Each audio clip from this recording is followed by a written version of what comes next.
Jai Hind everyone, welcome to the class and let's start with the next topic, and this is a very important topic in grammar, that is clause. Usually हम लोग इस topic को neglect करते हैं because clause से ही लगता है यार पता नहीं क्या टॉपिक है ये, क्लॉज क्यों है, but every sentence is having a clause. अभी हम लोग पहले बेसिक इसका देखते हैं. पहले तो स्टार्ट करते हैं what is sentence.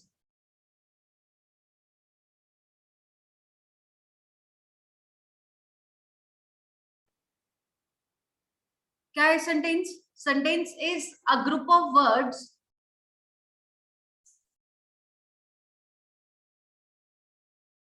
that gives a complete sense.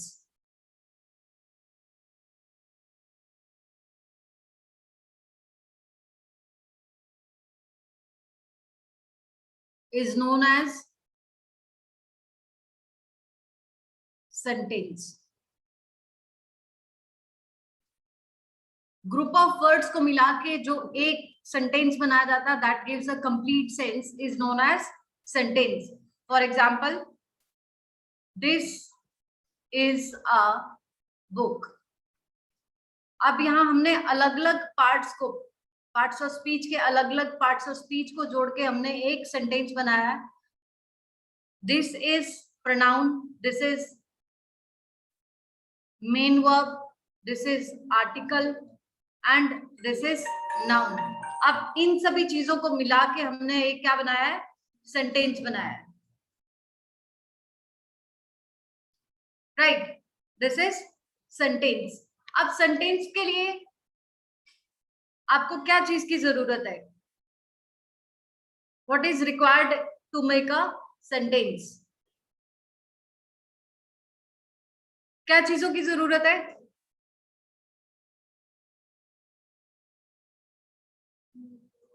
जब भी आपको कोई सेंटेंस बनाना है, we need to have one subject and predicate. आपको एक सेंटेंस में एक सब्जेक्ट की जरूरत है और एक प्रेडिकेट की जरूरत है.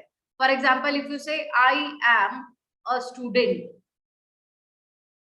अब इसमें आपका सब्जेक्ट क्या है? ये I is the subject of the sentence and rest whole part is predicate of the sentence. Rest whole part is predicate of the sentence. Same यही चीज आपके फर्स्ट सेंटेंस में भी है.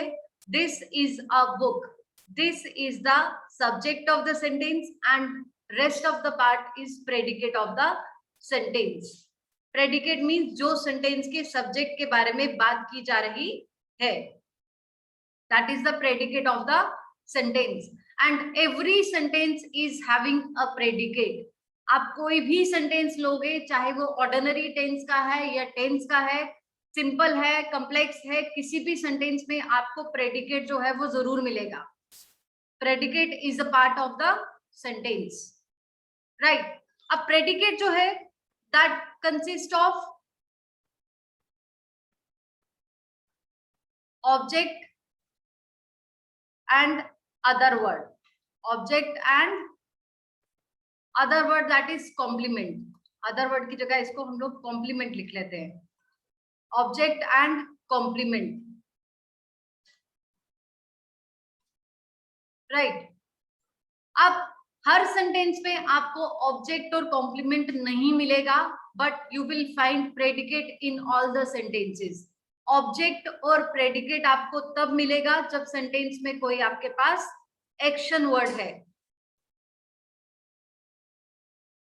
If there is action word, only then you will find object in the sentence.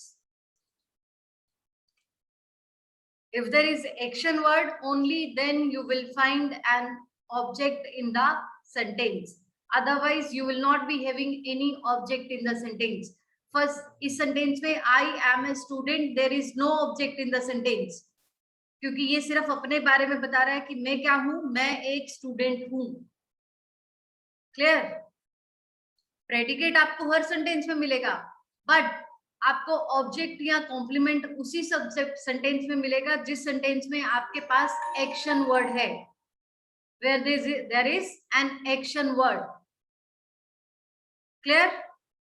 अब इन sentences में जो फर्स्ट और सेकंड सेंटेंस हमने लिखा है, this is a book and I am a student, इस पे जो आपका हेल्पिंग वर्ब है that is the main verb of the sentence, that is the main verb of the sentence, कि इसी से पता चल रहा है कि आप क्या बोल रहे हो, ये एक किताब है।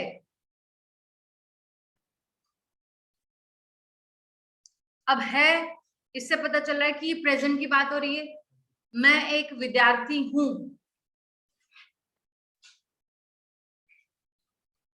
तो इससे पता चल रहा है आपको कि ये आपका प्रेजेंट में बात हो रही है, प्रेजेंट की बात हो रही है। अगर यही सेंटेंस आप लिखते हो आई वॉज ए स्टूडेंट, तो इस वॉज से पता चल रहा है कि आप पास्ट की बात कर रहे हो कि मैं विद्यार्थी था, मैं विद्यार्थी था। तो here was is used as main verb of the sentence, but otherwise हम लोग was were is am are का यूज किस में करते हैं, कंटिन्यूअस टेंस में, कंटिन्यूअस में यूज करते हैं ना, प्रेजेंट में इज एम आर यूज करते हैं और पास्ट में वॉज वर का यूज करते हैं, प्लस वर्ब की फर्स्ट फॉर्म और आईएनजी यूज करते हैं, पार्टिसिपल यूज करते हैं। यहां तक सबको क्लियर है? Is it clear to everyone?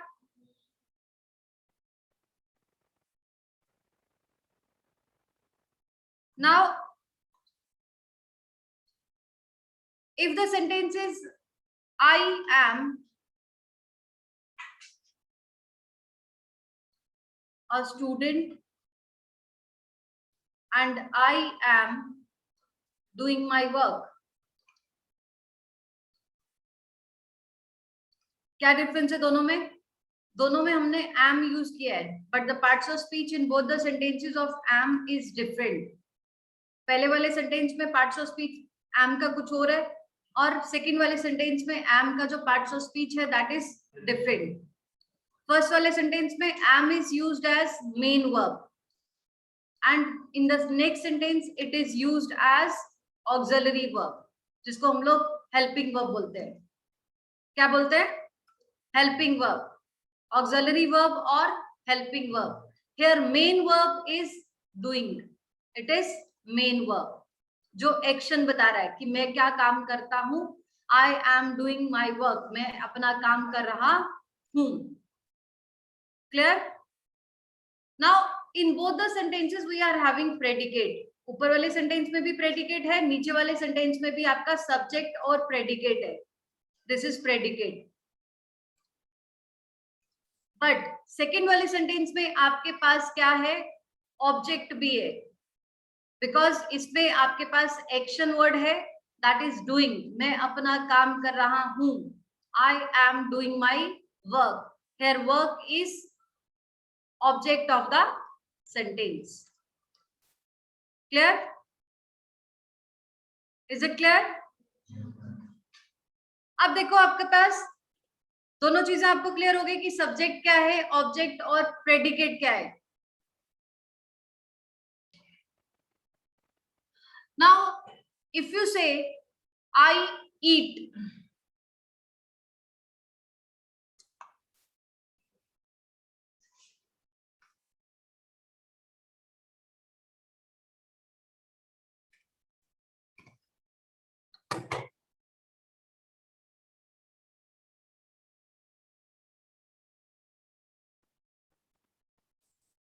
Now clause क्या है, clause is,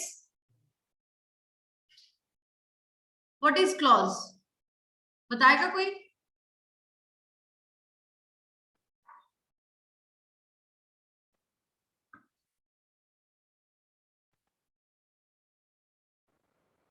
clause is what? Clause is a, it is a part of longer sentence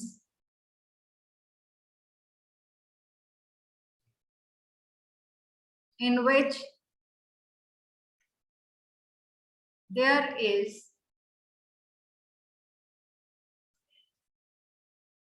one subject and one verb, one subject and one verb। Now look at the example.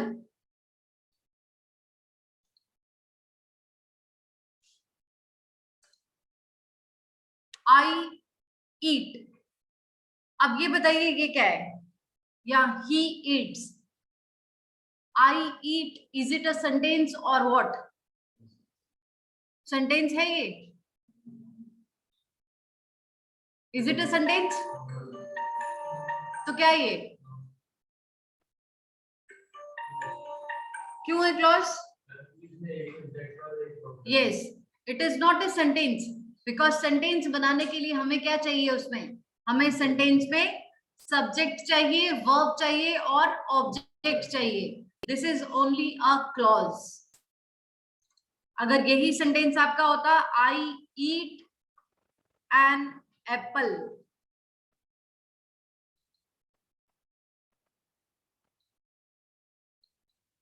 तो ये आपका होता sentence, because इसमें आपका subject है, verb है और object है. Here we are having subject, verb and object. और किसी भी सेंटेंस को बनाने के लिए we need all these things. जब तक आपके पास ये तीनों चीजें नहीं है तब तक आप सेंटेंस को नहीं बना सकते, आप सेंटेंस नहीं लिख सकते. सेंटेंस लिखने के लिए हमें ये तीनों चीजें की होने की जरूरत है. Clear? And its formation is like this only.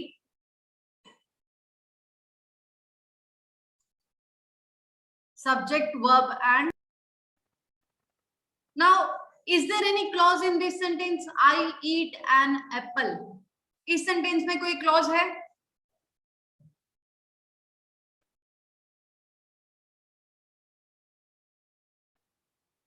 है कोई clause इसमें? क्या है? Yes, very good. We are having a clause in this sentence. Clause तो है.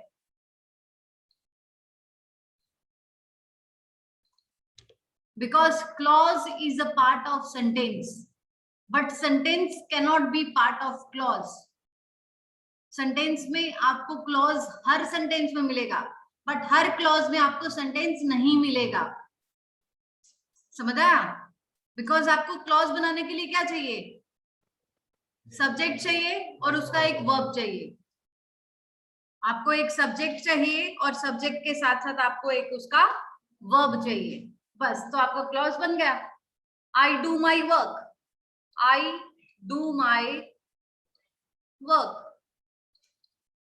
इसमें सब्जेक्ट है और वर्ब है, तो ये आपका क्लॉज हो गया. अब यहां से यहां तक तो क्लॉज है, ये वाला पार्ट. अब आई जो है ये आपका सब्जेक्ट है, this is verb and this is object. तो ये वाला आपका सेंटेंस का फॉर्मेशन हो गया. ये पूरा का पूरा आपका क्या है? Sentence. But this and this are clause. बस सिर्फ आपने कहा कि मैं करता हूं, क्या करता हूं वो नहीं बताया. I do. समझा? Sentence is not a part of clause, but clause is a part of every sentence. Clause और predicate दोनों एक ऐसी चीजें हैं जो आपको हर एक सेंटेंस में मिलेंगी ही मिलेंगी. चाहे आप कोई सा भी सब्जेक्ट लिखो, किसी भी टेंस में लिखो, ऑर्डिनरी टेंस है या एक्शन वाला टेंस है, किसी भी टेंस में लिखोगे you will be having predicate. Clear? But clause will be only in action word. जिस सेंटेंस में आपके पास एक्शन वर्ड होगा उसी में आपको क्लॉज मिलेगा. Because clause is a part of longer sentence. किसी बड़े सेंटेंस को छोटा सा बना दिया जाता है तो उसको हम लोग क्लॉज बोल देते हैं. ठीक है? अब बहुत सारे लोगों को आदत क्या होती है, we use to write according to our WhatsApp language. जब हम लोग लिखते हैं ना तो हम लोग व्हाट्सएप की लैंग्वेज लिखते हैं. तो व्हाट्सएप लैंग्वेज जो है वो हमने ग्रामर से निकाल देनी है. wherever we have to write do not, we cannot write don't, because do not and don't are giving different senses. दोनों जो है वो अलग अलग सेंस देती है. समझा? I do not do my work. Don't I? जो don't I है that gives another sense कि क्या मैं नहीं करता means action has taken place and you are giving in the questioning form कि क्या मैं नहीं करता, इसका मीनिंग कुछ और होता है, but we always use to write I don't do my work. तो short forms are not required in writing grammatical part. जो आप ग्रामर का काम कर रहे हो, फंक्शनल ग्रामर का काम कर रहे हो, तो वहां शॉर्ट फॉर्म्स को नहीं लिखना है, बिकॉज शॉर्ट फॉर्म्स या जो आपकी अपनी लैंग्वेज आपने बनाई हुई है वो सिर्फ आपकी अंडरस्टैंडिंग के लिए, कि समझ आ गया. समझ हर किसी को आ जाता है कि जो आप बोल रहे हो, जो आप बता रहे हो, मैसेज जो आप कन्वे कर रहे हो, बिकॉज स्पोकन में और रिटन में यही फर्क है. और एग्जामिनर जो है is very sharp, is very clever, because examiner is also a student. वो भी स्टूडेंट रह चुका है ना, उसके भी दोस्त हैं आप ही की तरह, उसका भी चैटिंग है, उसका भी वैसा ही वो है. वो वाले सेंटेंस भी ऑप्शन में डालता है जो आप लोग यूज करते हैं, जो हम लोग कॉमनली यूज करते हैं. And one is the correct answer which is according to the grammar. तो वो अपनी स्मार्टनेस जो है अपने वहां पे अपनी दिखानी है कि कहाँ हमने ग्रामर वाला पार्ट को टिक करना है या फिर जो आप लोग सोच रहे हो उसको टिक करना है. तो हमें वही चीज को टिक करना है जो ग्रामर के अकॉर्डिंगली करेक्ट है, not according to your local grammar जो आप लोगों ने अपनी बुक बनाई है. Is it clear to everyone? यहाँ तक सबको क्लियर हो गया कि क्लॉज जो है वो आपको हर सेंटेंस में मिलेगा, but sentence is not a part of clause. Clause is a part of sentence but sentence is not a part of clause. अब इसी के मैं एक छोटी सी एग्जांपल और पूछती हूँ आपसे, फिर उसके बाद आगे चलते हैं.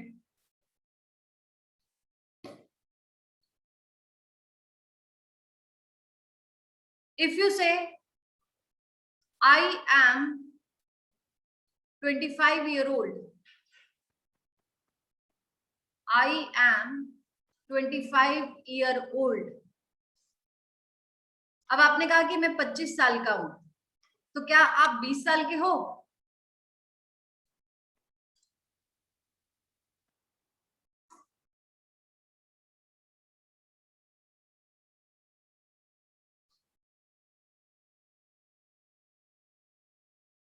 बताओ. आपने कहा मैं 25 साल का हूं. Are you of 25 year?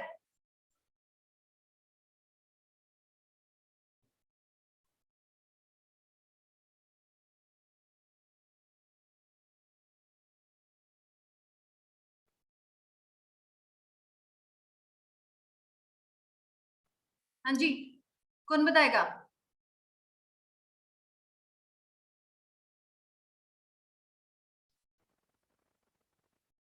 Now look at the next thing.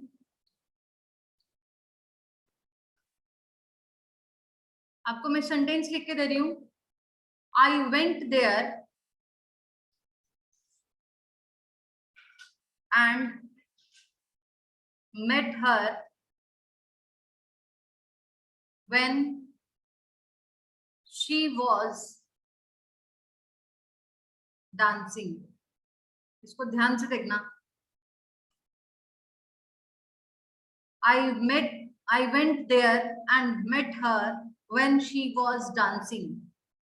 अब इसमें प्रिंसिपल क्लॉज क्या है? What is the principal clause in this sentence? Principal clause क्या होता है?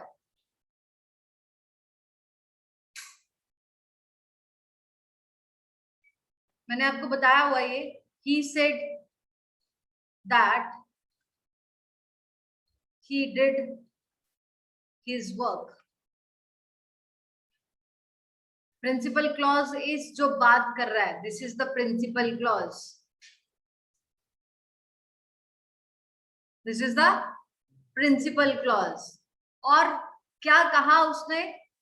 जो उसके बारे में बात की जा रही है, जो आगे वो बात कर रहा है, that is the subordinate clause.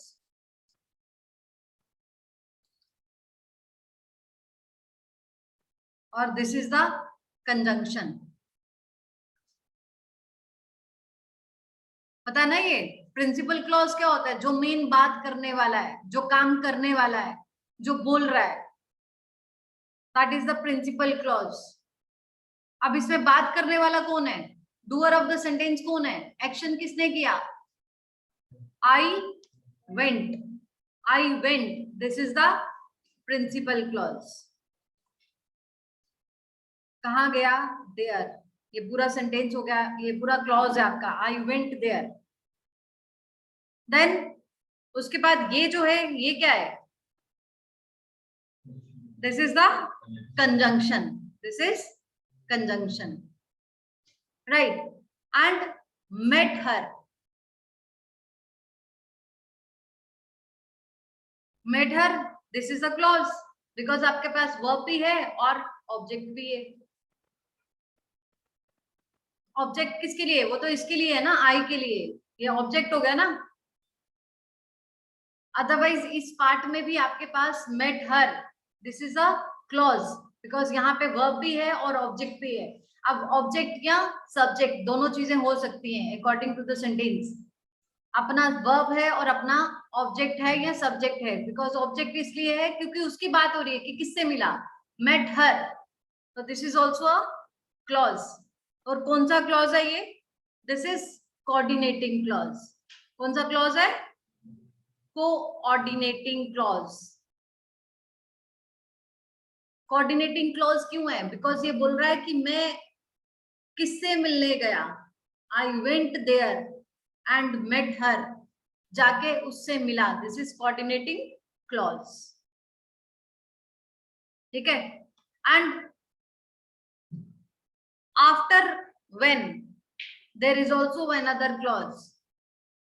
When के बाद भी आपके पास एक क्लॉज है, she was dancing, this is the subordinate clause.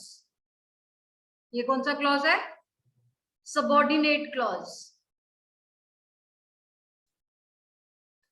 ठीक। अब कैसे पता चलेगा हमें कि सबऑर्डिनेट क्लॉज है या कोऑर्डिनेटिंग क्लॉज है? वो कैसे पता चलेगा? कैसे पता चलेगा?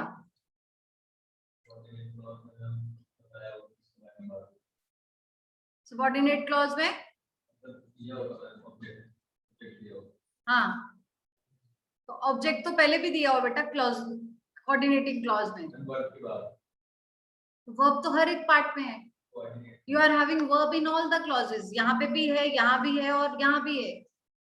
वर्ब तो तीनों में है, वर्ब तो तीनों में है ना आपके पास। But the main trick is, ये आपका yes, subordinate clause is dependent upon the other clause, coordinating clause। Principal clause पे डिपेंडेंट है सबऑर्डिनेट क्लॉज। अब कंजंक्शन जो है आपका एंड, अब एंड के अलावा और कौन कौन सी कंजंक्शन हो सकती हैं? बट, और, for, nor, as well as, ये आपकी कंजंक्शंस है ना। इसके अलावा भी बहुत सारी कंजंक्शंस हैं, इसके अलावा भी बहुत सारी कंजंक्शंस है ना आपकी। तो कंजंक्शंस के बाद आपका क्या होगा? Coordinating clause. कंजंक्शंस के बाद क्या होगा? Coordinating clause. और WH फैमिली के बाद, WH फैमिली के बाद आपका क्या होगा? सबऑर्डिनेट क्लॉज। समझ आया? WH फैमिली के बाद, WH family means when, where, why, what, etcetera. WH family के बाद जो आपका क्लॉज होगा दैट इज सबऑर्डिनेट क्लॉज। अब सेंटेंस है आपका, I went there where she was dancing. I went there where she was dancing. अब इसमें सेंटेंस में आपके पास क्या क्या है? प्रिंसिपल क्लॉज है और सबऑर्डिनेट क्लॉज। समझ आया? और अगर आपका सेंटेंस है I went there and met her, तो यहाँ क्या है?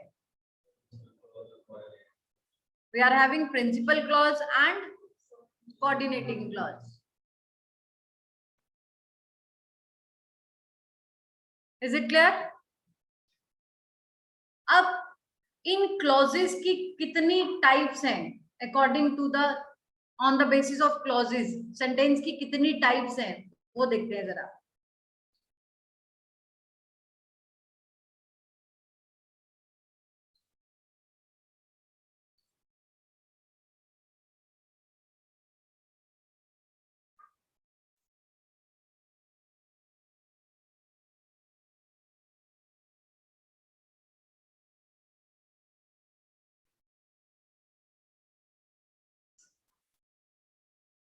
Sentences on the basis of clause. तो ये कितनी तरह के हैं? First is simple sentence,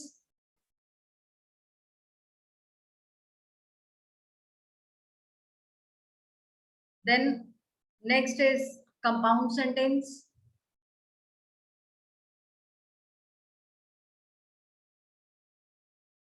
then complex sentence, and the next one is mixed sentence. These are the types of sentences on the basis of clauses. तो ये आपके sentence की टाइप्स हैं कि अलग अलग क्लॉजेस के साथ कैसे सेंटेंस बनते हैं. Simple sentence, compound sentence and complex sentence, then mixed sentence. Clear? अब सबसे पहले तो आपका क्या है? Simple sentence. What is simple sentence?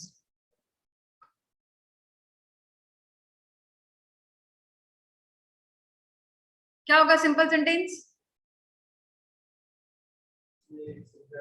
Simple sentence is having only one subject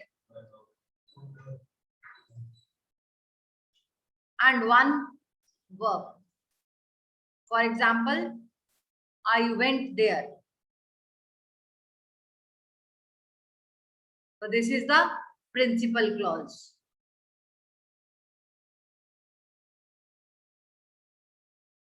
This is principal clause. I went there. ठीक है. अब इसमें क्लॉज क्या है? I went. I went. This is a clause. और सेंटेंस के बेसिस पे ये प्रिंसिपल क्लॉज कैसे हो गया कि यहाँ देयर भी दिया है, ऑब्जेक्ट भी है, बिकॉज सेंटेंस का फॉर्मेशन क्या होता है? Subject, verb and object. ठीक है. बिकॉज मैंने आपको अभी बताया कि every sentence is having a clause, but no clause, no sentence is a part of clause. Next is compound sentence.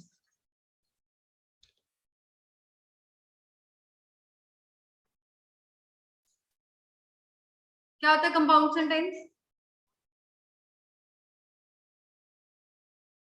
Compound sentences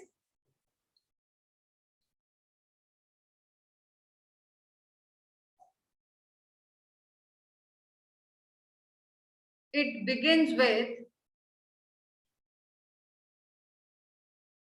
principal clause,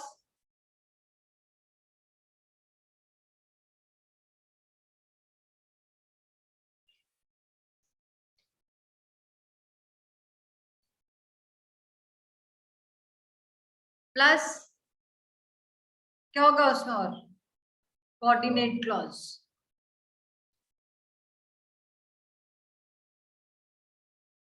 और कोऑर्डिनेट क्लॉज की क्या पहचान है?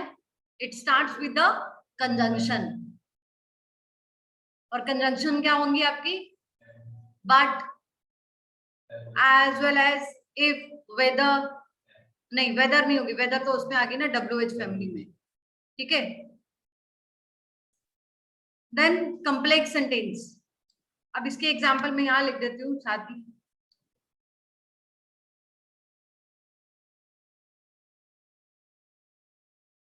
For example, I went there and met her.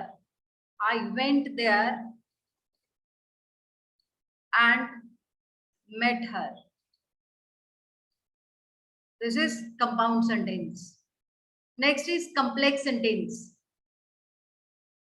Complex sentence में क्या होगा?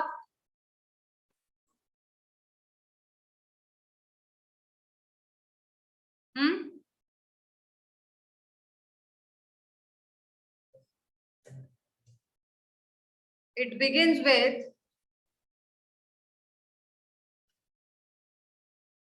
principal clause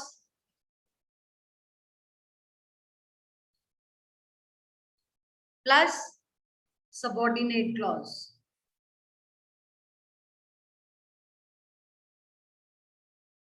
इसमें principal clause होगा और सबऑर्डिनेट क्लॉज होगा. For example, I went there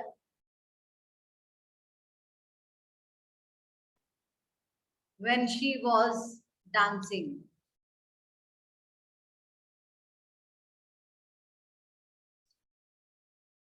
ठीक,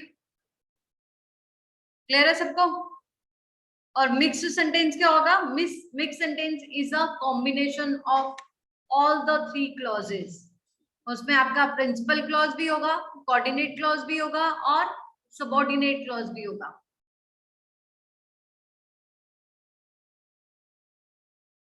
It begins with principal clause,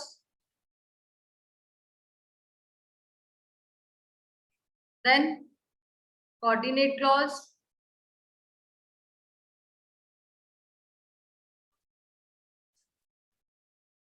and then subordinate clause.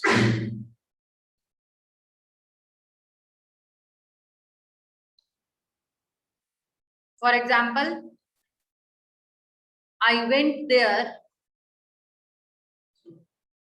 and met her when she was dancing. Clear? Is it clear to everyone?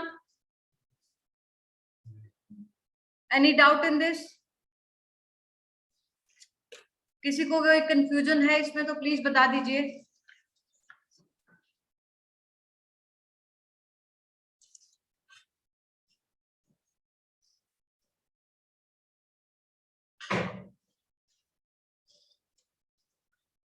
किसी को कोई doubt है तो please बता दीजिए. कोई डाउट नहीं है? क्लियर है सबको?